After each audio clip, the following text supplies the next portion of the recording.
বর্তমান সময় নারী পুরুষ উভয়ে কিন্তু রোজগার করতে পছন্দ করেন।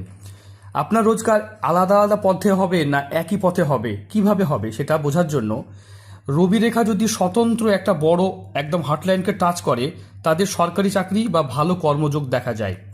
সেই রবি রেখাকে থাকা সত্ত্বেও আর একটা পাশের রেখা থাকলে তাদের স্বতন্ত্র আলাদা উপায়ে রোজগার হতে দেখা যায়। কিন্তু একটা রবি রেখা আছে, সেই রেখাকে যদি একাধিক রেখাভাবে টাচ করে, তাহলে সেই রোজগারকে কেন্দ্র করে একাধিক ব্যবসা বা একাধিক ইনকাম হতে পারে। মানে কেউ দেখা গেল এমন একটা কাজ করছেন, সেই রিলেটেডই কাজ কিন্তু তার জীবনে আসতে পারে।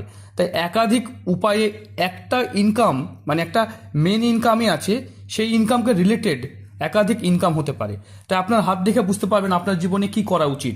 যদি এরকম রেখা থাকে, তাহলে সেই ব্যবসাকে কেন্দ্র করে আপনারা একাধিক শাখা বানাতে পারেন বা একাধিক উপায়ে সেই ব্যবসাটাই হবে, কিন্তু সেই ব্যবসাটা কেন্দ্র করে রোজগার হবে। কারো যদি দেখা যায় যে এরকমভাবে থাকে, মানে এরকমভাবে একটা থাকে আলাদা থাকে, তাহলে আলাদা আলাদা রোজগারকে নির্দেশ করে। তাই রবি রেখা দেখে বুঝতে পারবেন। তাই অত্যন্ত শুভ হচ্ছে একই রোজগারকে যদি এরকমভাবে থাকে, এটা কিন্তু বেশি শুভ। তাছাড়াও প্রত্যেকটা রবি রেখাই শুভ, কারণ রবি রেখা ইনকামকে দেয়। তাই যাদের হাতে রবি রেখা আছে তারা যেভাবে হোক উপার্জন করবেন।